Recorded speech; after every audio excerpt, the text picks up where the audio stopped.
Nos institutions scolaires adventistes du territoire de l'Union des Antilles et Guyane françaises, en partenariat avec les familles, visent un parcours d'excellence pour les élèves et étudiants en les accompagnant pour un développement harmonieux de leurs capacités mentales, physiques, spirituelles, sociales, en vue de construire des hommes et des femmes porteurs et passeurs de solides valeurs. Faites le choix de l'éducation adventiste et devenez-en un promoteur.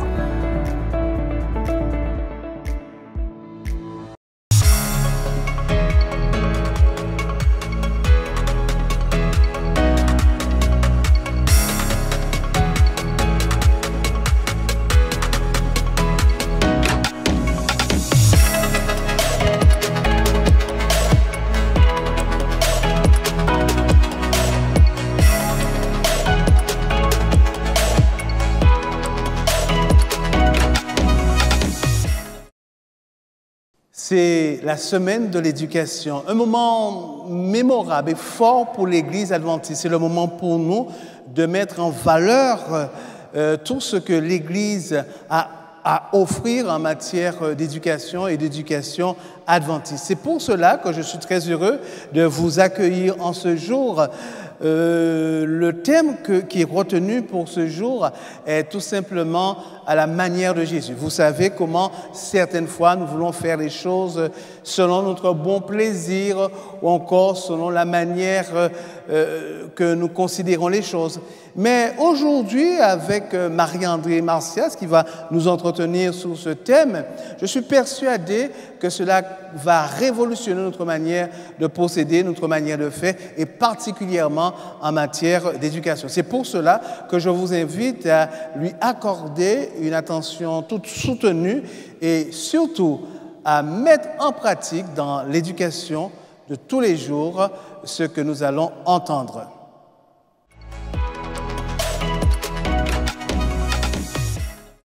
Priez avec moi. Prions l'Éternel. Allons devant le trône de la grâce. Éternel notre Dieu, merci infiniment pour ce moment que tu nous accordes, moment au cours duquel nous allons pouvoir t'entendre nous parler, et nous sommes prêts à t'écouter, Père. Nous sommes prêts à t'écouter parce que nous savons que ta parole est bonne, ta parole nous construit, nous enrichit, nous réconforte. Nous voulons que tu sois particulièrement avec Marie-André Marcias qui va développer ce thème à la manière de Jésus. Nous savons que tu as été avec elle lors de sa préparation et tu lui permettras de délivrer un message fort et puissant, non seulement qui nous fera du bien, mais qui nous permettra de nous rappeler les valeurs véritablement de l'éducation chrétienne et comment Jésus-Christ l'articule lui-même. En tout cas, merci de nous écouter, merci de nous exaucer. Au nom de Jésus et pour ta gloire. Amen.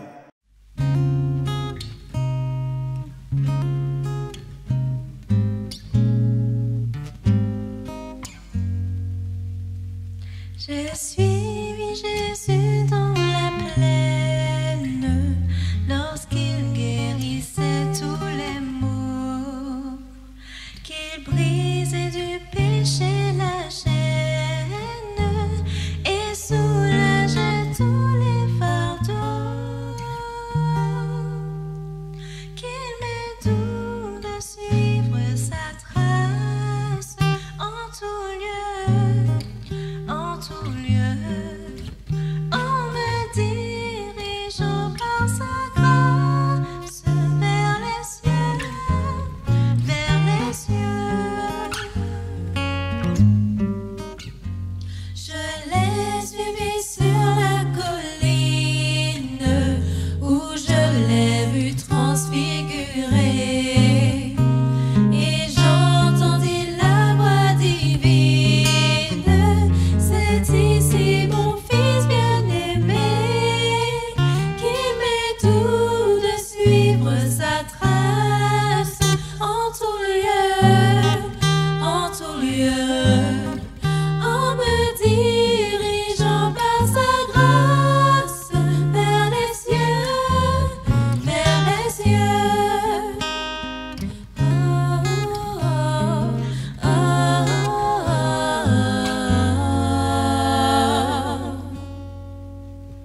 l'ai suivi jusqu'au calvaire, injurié par mille voix.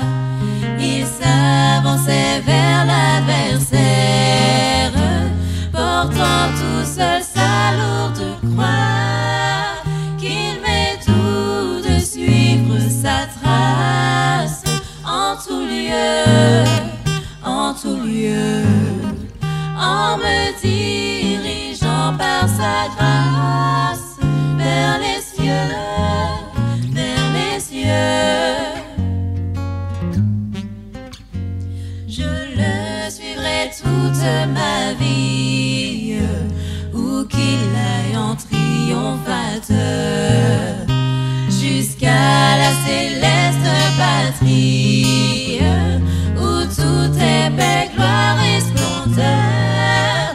Qu'il m'est doux de suivre sa trace en tout lieu, en tout lieu, en me dirigeant par sa grâce vers les cieux, vers les cieux. Qu'il m'est doux de suivre sa trace en tout lieu, en tout lieu, en me dirigeant par sa grâce vers les cieux, vers les cieux.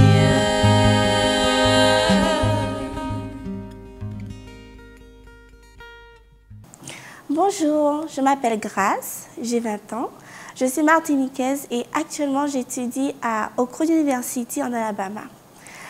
Alors, j'ai fait mon parcours scolaire, mon lycée et ainsi que mon collège à Rama. Et après, je suis partie à Trinidad pour pouvoir améliorer mon anglais car mon but était de partir aux États-Unis et je devais franchement améliorer mon anglais. Je suis rentrée à Oak Ridge University en 2020. Ce fut une année vraiment de froid pour moi car Oak Ridge, c'était vraiment mon rêve. J'ai prié avec ma mère, nous avons jeûné et Dieu m'a permis d'entrer à Oak Ridge University. Je ne vais pas dire que c'était facile, mais je sais que par la prière, Dieu il a fait des miracles pour moi, franchement. Et je voudrais vraiment encourager tous les jeunes qui ont le projet d'aller dans une université adventiste de ne pas hésiter à y aller. Quand on est dans une université adventiste, on rencontre de belles personnes, on fait des... Franchement, c'est merveilleux. Le lieu, il est magnifique.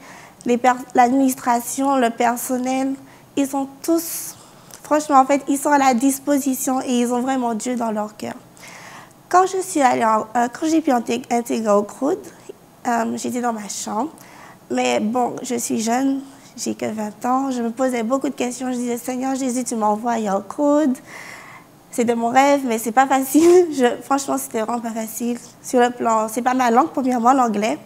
Il y avait les finances aussi, mais toutes les fois où j'avais peur, franchement, toutes les fois où j'avais peur, où je pleurais, je disais, Seigneur, ben, c'est mon rêve et voilà, quoi.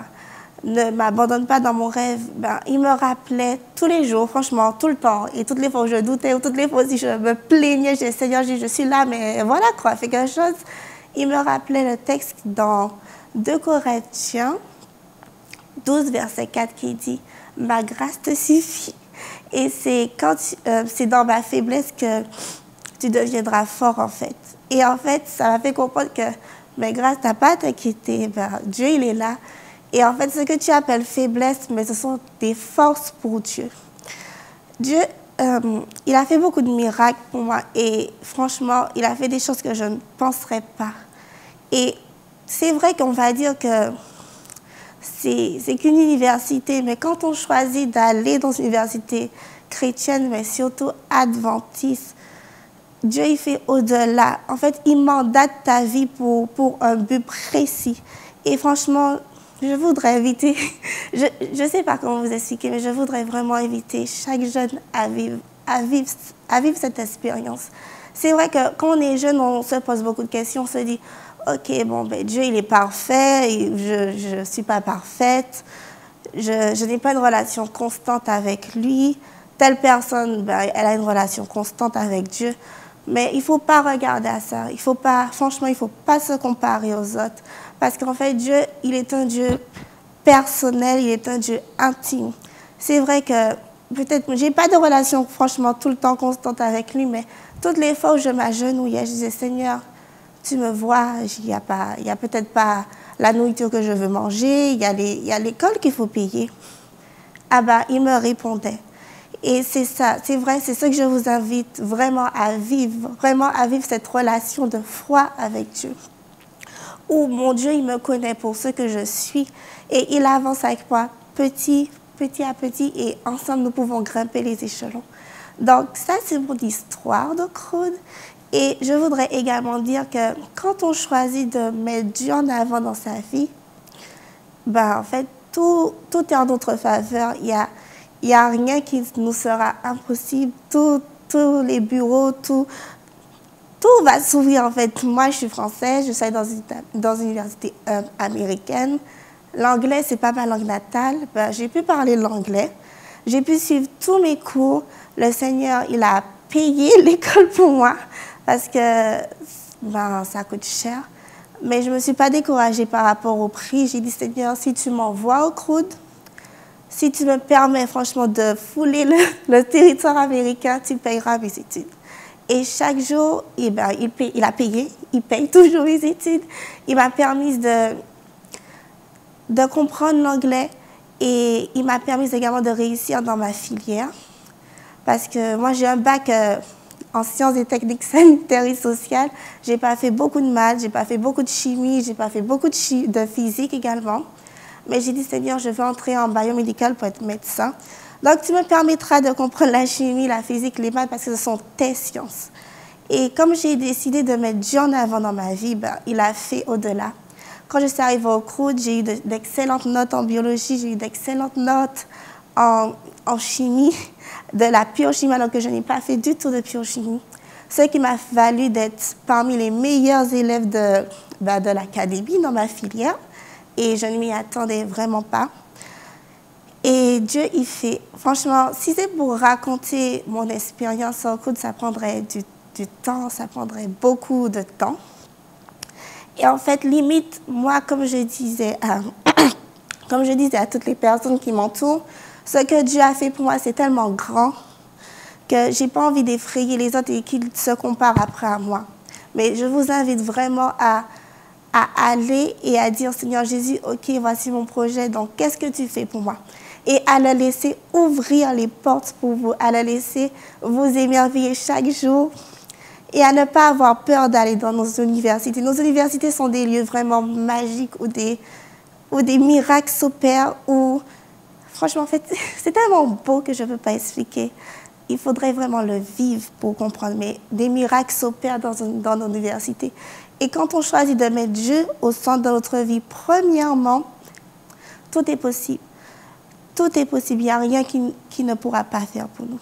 Donc ça, c'est vraiment ce que j'encourage chacun des jeunes à faire. À ne pas hésiter. Si vous avez un projet, n'hésitez pas d'aller dans nos universités. N'hésitez pas de proclamer le nom de Dieu. N'hésitez pas de vous mettre en avant et de militer pour la cause de Dieu parce que en fait, vous serez gagnant dans tout. Donc ça, c'était mon témoignage. Et j'espère que ça vous aidera à prendre de bonnes décisions. Ça vous aidera également à mieux comprendre Dieu et à vous rapprocher de lui.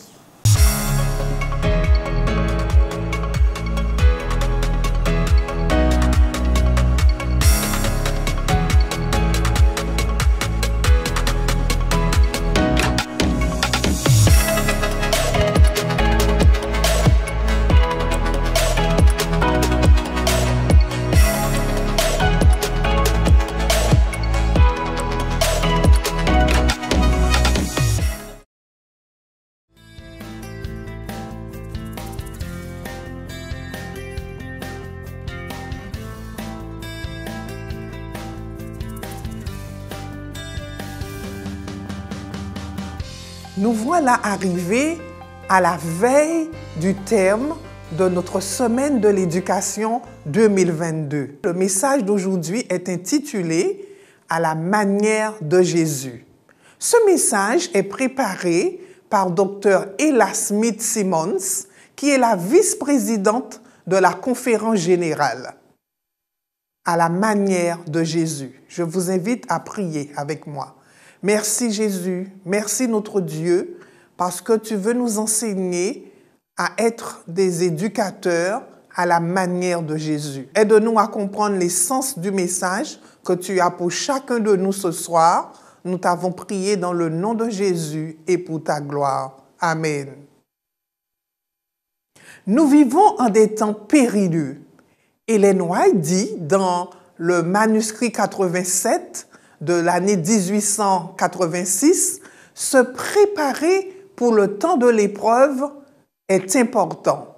Si jamais il y a eu une époque où une réflexion sérieuse s'impose à tous ceux qui craignent Dieu, c'est maintenant.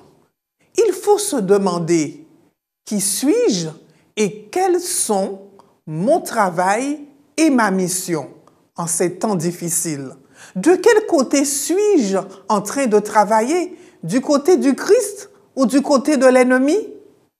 Comment répondez-vous à ces questions si fondamentales? Si vous qui êtes là aujourd'hui, quelle est votre mission?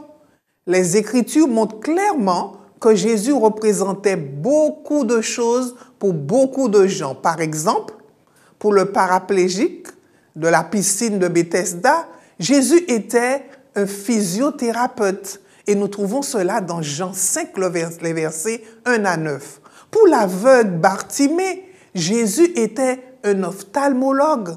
Et nous trouvons cela dans Marc 10, versets 48 à 52. Et pour la femme qui avait la perte de sang, Jésus était un guérisseur par la foi. Vous pouvez lire cela dans le livre de Matthieu 9, les versets 20 à 22, ou dans Marc 5, versets 25 à 34, ou dans Luc 8, les versets 43 à 48. Et pour plus de 5000 étudiants affamés, Jésus était un pourvoyeur de nourriture, opérant des miracles. Et c'est Matthieu, dans le livre de Matthieu 9, les versets 9 à 22, et Marc 5, le verset 25 à 34, et bien sûr, dans Luc 8, le verset 43 et 48, que nous pouvons trouver cela. Et qu'en est-il du jeune homme riche, du chef riche? Jésus était un psychanalyste. Lisez-le dans Matthieu 19, versets 16 à 23, entre autres. Et pour Zachée, ce collecteur d'impôts, Jésus était un coach de vie et un conseiller professionnel. Lisez-le dans Luc 19, versets 1 à 10. Il y a eu une femme qui était prise en flagrant délit d'adultère et Jésus était pour elle un avocat personnel et un défenseur public. Vous êtes invité à lire cette histoire dans Jean 7, le verset 53 et à 8, le verset 11. Pour la femme au bord du puits, Jésus était un assistant social. Jean 4, versets 4 à 42. Qu'en est-il de Nicodème? Pour lui, Jésus était un guide intellectuel et philosophique. Lisez cela dans Jean 3, les versets 1 à 21. Pour l'aveugle de naissance, Jésus était un prophète. Jean 1, les versets 1 à 41 qui nous le dit. Et pour les apôtres, Jésus était un cuisinier, un conseiller économique et civique, un agronome, un spécialiste des ressources humaines, un coach comportemental et un physicien. Et pour les foules, Jésus est un prédicateur. Jésus a été celui qui a toujours été aux côtés de ceux qui avaient besoin de lui. Mais pour tous, Jésus était un enseignant. Il était d'abord un enseignant, ce qui souligne l'importance de l'éducation en tant que ministère et la nécessité d'une éducation adventiste du 7e jour pour tous nos étudiants. Les passages de l'Écriture, tels que nous le lisons dans Ésaïe 54, le verset 13, dans la version seconde, nous dit « Tous tes fils seront disciples de l'Éternel, et grande sera la postérité de tes fils. » Quelle belle aventure, quelle belle visée D'autres traductions d'Ésaïe, dans Ésaïe 54, le verset 13, utilisent des choix linguistiques légèrement différents, mais aussi significatifs. La Bible nouvelle de Second nous dit « Tous tes fils seront disciples du Seigneur et la paix de tes fils sera abondante. » Waouh! Quelle belle déclaration, quelle belle opportunité, quelle belle vision! Dans d'autres versions, le Seigneur parle directement. Par exemple, dans la Bible en français courant, il dit « Tes enfants seront tous mes disciples. Ils vivront en pleine postérité. » Oh, c'est rassurant pour un parent, pour un éducateur. Et la Bible, parole de vie, dit « J'enseignerai tous les enfants et ils vivront dans le bonheur. » Ce texte des Écritures nous assure qu'il y a un enseignant direct de Dieu et que cet enseignement de Dieu assurera la bénédiction future qu'il a promise. Jésus s'est appliqué les paroles d'Ésaïe à lui-même et à son enseignement. Le titre de maître est celui qui était le plus souvent attribué à Jésus et celui qu'il semble avoir le plus apprécié.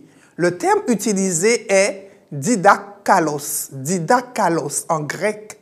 Il est traduit par maître. Un commentateur a calculé que sur les 90 fois où Jésus a été directement abordé dans les évangiles, il a été appelé maître 60 fois. Vous vous rendez compte? Écoutez les paroles de Jésus dans Jean 13, le verset 13. Jésus dit: « Vous m'appelez maître et seigneur, et vous dites bien, car je le suis. » En évoquant Ésaïe 54, le verset 13, Ellen White fait référence à Jésus comme étant le maître de l'école du ciel, maintenant, et lorsque l'école de l'Éden sera restaurée également. De plus, Jésus a appelé ses disciples à enseigner.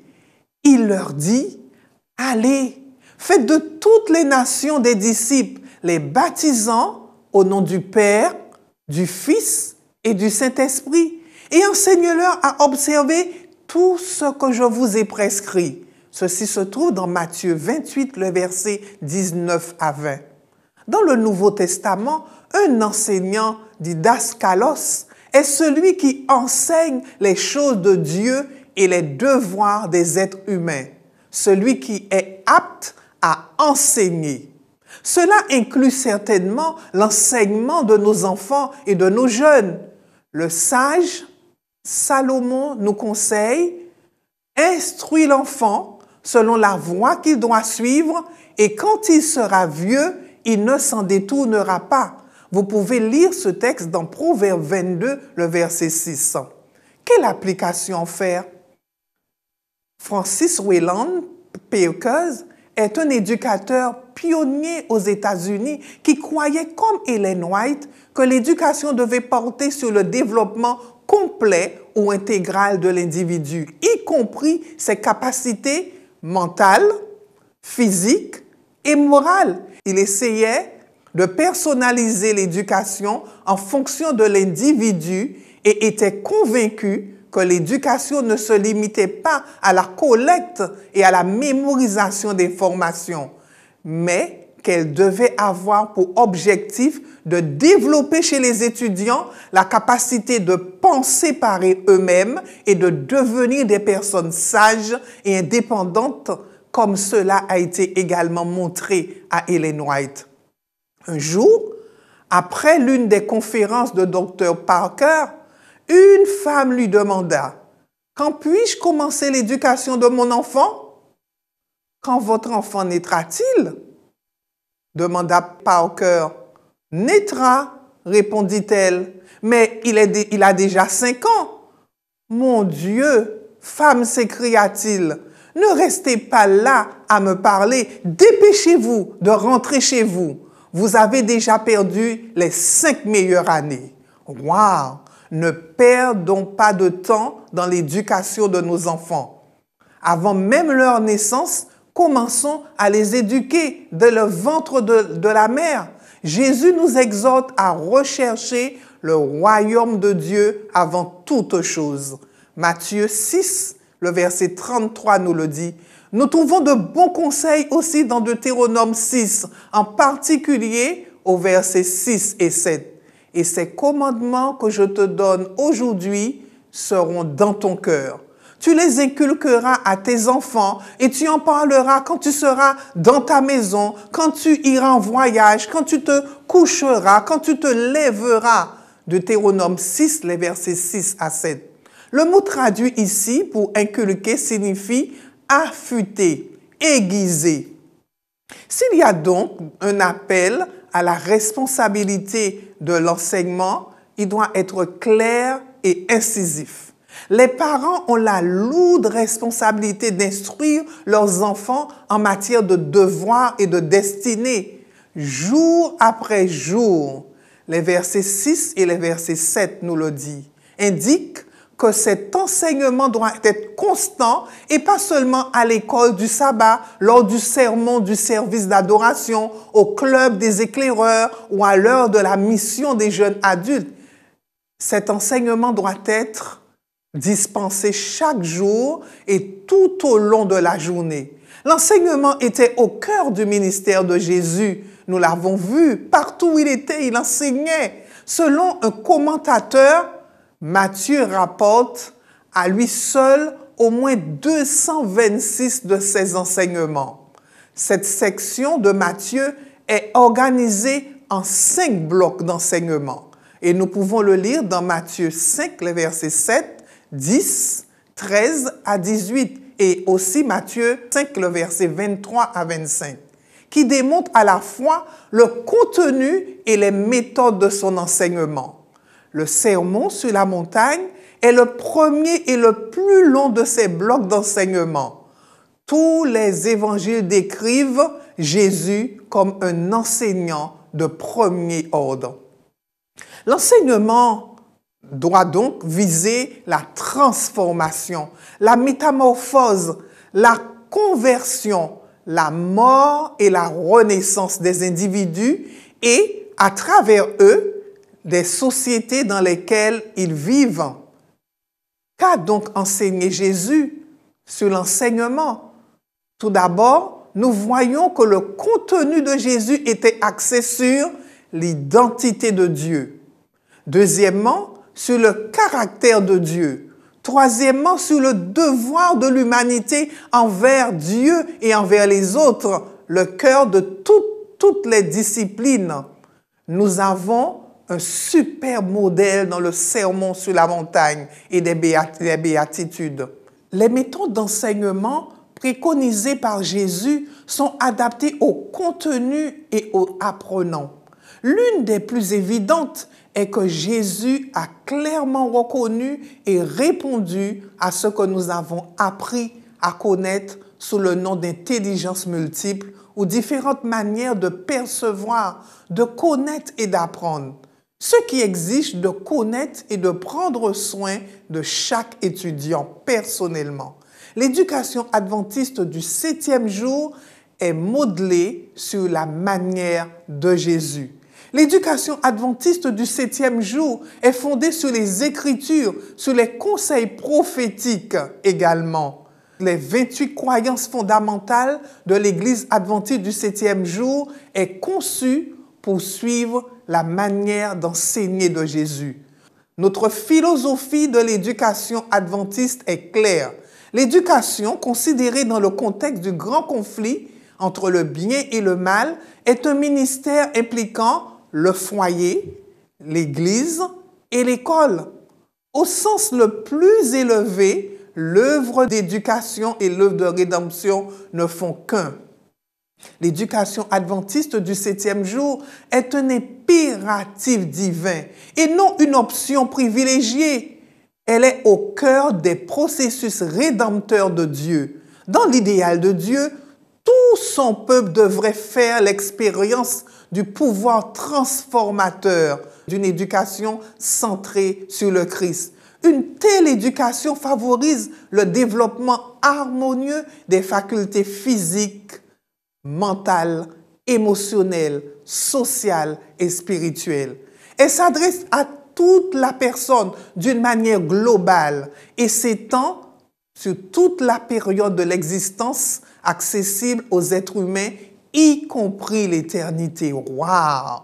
Quel projet de Dieu! Son but est de cultiver chez les étudiants un caractère illustrant les principes d'amour, de grâce, de vérité, d'obéissance, d'honneur, d'intégrité, de justice, de diligence et de pureté qui fera d'eux des disciples efficaces de Jésus et une force positive pour la stabilisation, l'édification et l'élévation de la société.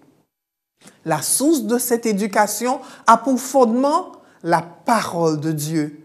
La piété, c'est-à-dire la ressemblance à Dieu, est son but. Chaque être humain est créé à l'image de Dieu et est doté d'une puissance semblable à celle du Créateur. Quel privilège! Vraiment le privilège. La véritable éducation est conçue pour développer ce pouvoir, pour développer des penseurs qui ne sont pas des simples réflecteurs des pensées des autres. Ellen White nous le dit dans le livre Éducation. Elle l'a appelé l'intelligence spirituelle.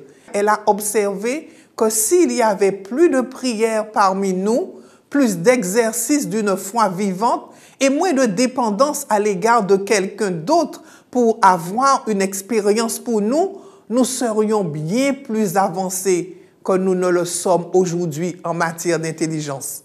Quel objectif pratique que le Seigneur voudrait que nous ayons, une maturité personnelle avec Dieu, une dépendance personnelle.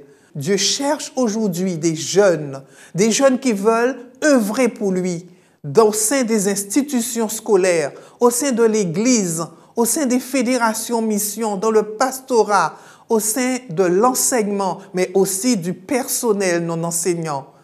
Vas-tu entendre cet appel de Dieu? Il a besoin de jeunes éducateurs, de jeunes enseignants, de jeunes qui œuvrent pour le Seigneur au sein des institutions scolaires. Alors que nous sommes en train de préparer la relève, tu voudrais bien répondre à l'appel de Dieu en appelant au sein de ta fédération mission et en t'inscrivant dans ce vaste projet afin que très bientôt que tu gagnes les rangs des éducateurs qui enseignent et qui missionnent pour le Seigneur.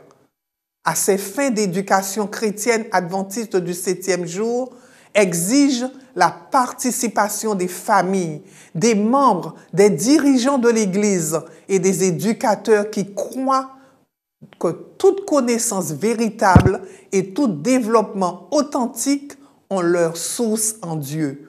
Nous collaborons pour servir sous la puissance de Dieu, dans la sagesse du Christ et sous la direction du Saint-Esprit.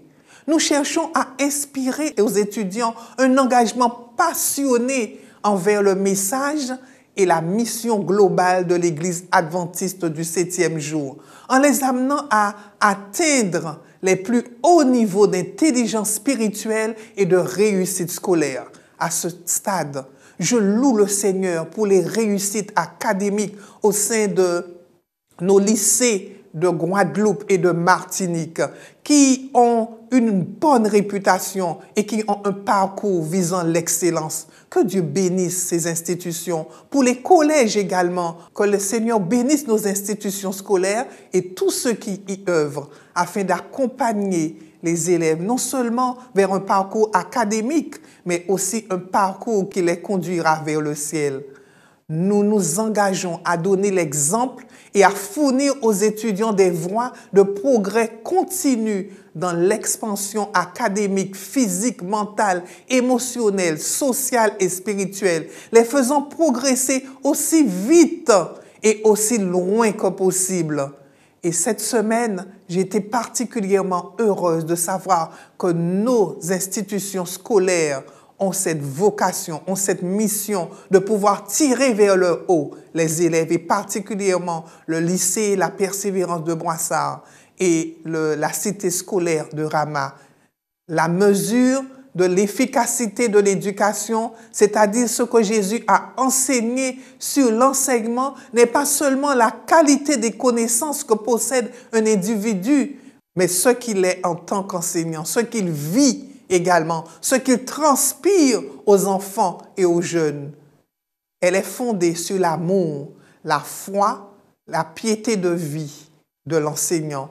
Elle relie la vérité à la vie, le type d'enseignant qui a pour produit des hommes et des femmes aimants, confiants et pieux. C'est ce que Jésus a enseigné sur l'enseignement. La méthode de Jésus est une véritable expression de son caractère. Elle transcende le temps, la culture, la race, la religion et la géographie. Elle a un attrait universel. C'est en effet la façon illimitée et fiable qu'a le Christ de trouver un chemin vers le cœur de l'homme. Et Dieu a confié cette tâche à l'enseignant, aux parents, aux éducateurs, aux dirigeants de l'Église. Former les enfants pour qu'ils soient un citoyen sur cette terre, mais aussi pour le monde à venir. Dieu nous appelle. Dieu nous appelle à nous engager pour lui, afin de former des hommes et des femmes qui ne s'achètent ni se vendent, mais des hommes qui restent fidèles à Dieu, des hommes et des femmes, des jeunes qui sont consacrés à son service, qui aiment Dieu et qui travaillent dans l'excellence pour la gloire de son nom. Va-t-il aujourd'hui trouver au sein des familles, parmi vous, au sein de nos institutions scolaires, au sein de l'Église, des jeunes qui veulent se lever pour le Seigneur? Très rapidement, si vous ressentez l'appel de Dieu et vous avez cette intention de travailler au sein d'une institution scolaire, que dis-je, de missionner au sein d'une institution scolaire, appelez rapidement au sein de votre fédération. Allez dans un établissement scolaire, faites-vous connaître, car nous recherchons des jeunes qui ne s'achètent ni se vendent, qui ont un projet de vie en coopération avec le Seigneur. Qu'il nous bénisse tous et qu'il nous aide alors que Jésus revient très bientôt. Je vais simplement, avant de vous quitter, partager avec vous le témoignage d'un parent. En fin de compte, les écoles adventistes sont entièrement focalisées sur la sagesse de Dieu par opposition à l'acquisition des simples connaissances humaines. C'est ce que je veux que mes enfants emportent avec eux. C'est aussi ce que notre famille religieuse et Dieu veulent pour eux.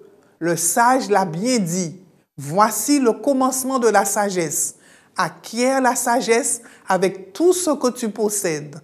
Acquiert l'intelligence. Ceci se trouve dans Proverbe 4, le verset 7. C'est la base de l'éducation adventiste. Elle vaut la peine de se battre pour la conserver et de se sacrifier pour elle. C'est un cadeau du ciel que chacun de nos enfants mérite. Alors vous direz certainement, mais je n'ai pas d'argent. La conjoncture actuelle est difficile. Parents, faites montre de foi. L'éducation est une question de foi. Nous serons prêts bientôt à vous accompagner les familles qui ont des difficultés réelles afin de les aider. Nous avons ce projet spécifique et prions pour que Dieu nous aide à le réaliser dans ce contexte particulier, à mettre en place des bourses pour les familles qui sont très nécessiteuses afin de les aider à s'engager avec leurs enfants dans l'éducation adventiste scolaire. Nous voulons que Dieu vous bénisse et que Dieu vous aide à être des femmes inspirées, des hommes inspirés, des éducateurs inspirés et à avoir des enfants qui s'engagent pour le Seigneur dans la voie de l'éducation adventiste. Alors que cette semaine va se terminer demain, nous vous invitons à faire des plans et projets afin que vos enfants soient au bénéfice du sang de Jésus, qu'ils soient inscrits dans une école adventiste et que vous soyez des promoteurs de cette éducation holistique et de cette éducation novatrice pour la gloire de Dieu. Qu'il vous bénisse tous. Voulez-vous que nous prions ensemble? Père éternel, merci pour ce message à la manière du Christ que ta servante nous a présenté ce matin et qui a été écrit par la sœur Ella, qui est la vice-présidente de la conférence générale. Merci pour cette inspiration divine. Merci pour les témoignages. Merci parce que Jésus nous a donné un exemple concret, comment il était sur le terrain. Et l'éducation adventiste voudrait préparer des hommes et des femmes, des jeunes qui soient opérationnels pour Jésus. Et aide-nous à sortir de nos murs. Aide-nous à apprendre nos jeunes à être au service des autres, à être complets. Seigneur, nous te disons pardon. Pardon pour les erreurs commises en matière d'éducation, pour nous-mêmes et pour nos enfants. Aide-nous à y remédier. Nous avons besoin de ton Esprit Saint afin de nous y aider. Merci Seigneur pour cette semaine de l'éducation et qu'elle soit tout en ton honneur. Nous t'avons prié dans le nom de Jésus et pour ta gloire. Amen.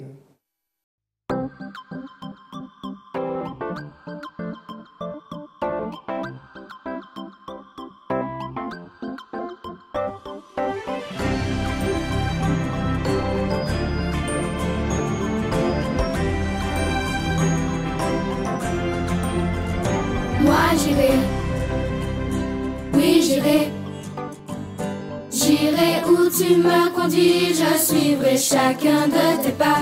Moi j'irai, oui j'irai, j'irai partout dans le monde et ton amour je répondrai, où j'irai.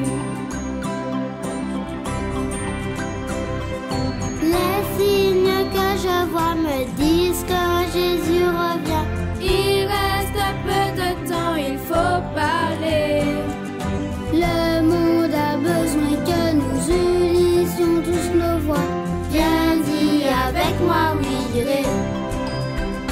Moi j'irai, oui j'irai. J'irai où tu me conduis, je suivrai chacun de tes pas. Moi j'irai, Jésus, oui j'irai. J'irai partout dans le monde et ton amour je répondrai, où j'irai.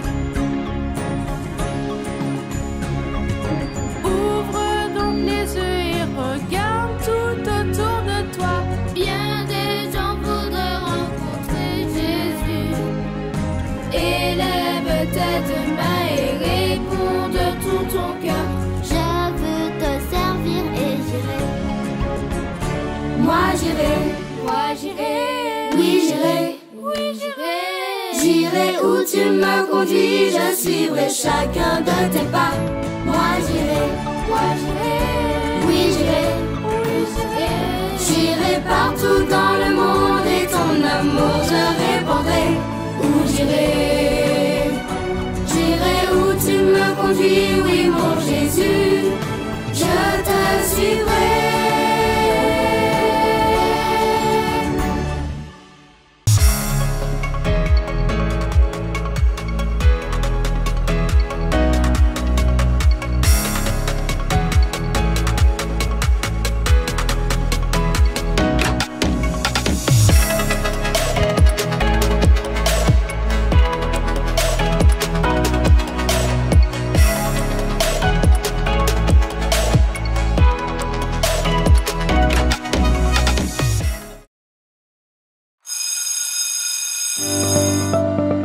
Nos institutions scolaires adventistes du territoire de l'Union des Antilles et Guyane françaises, en partenariat avec les familles, visent un parcours d'excellence pour les élèves et étudiants en les accompagnant pour un développement harmonieux de leurs capacités mentales, physiques, spirituelles, sociales, en vue de construire des hommes et des femmes porteurs et passeurs de solides valeurs. Faites le choix de l'éducation adventiste et devenez-en un promoteur.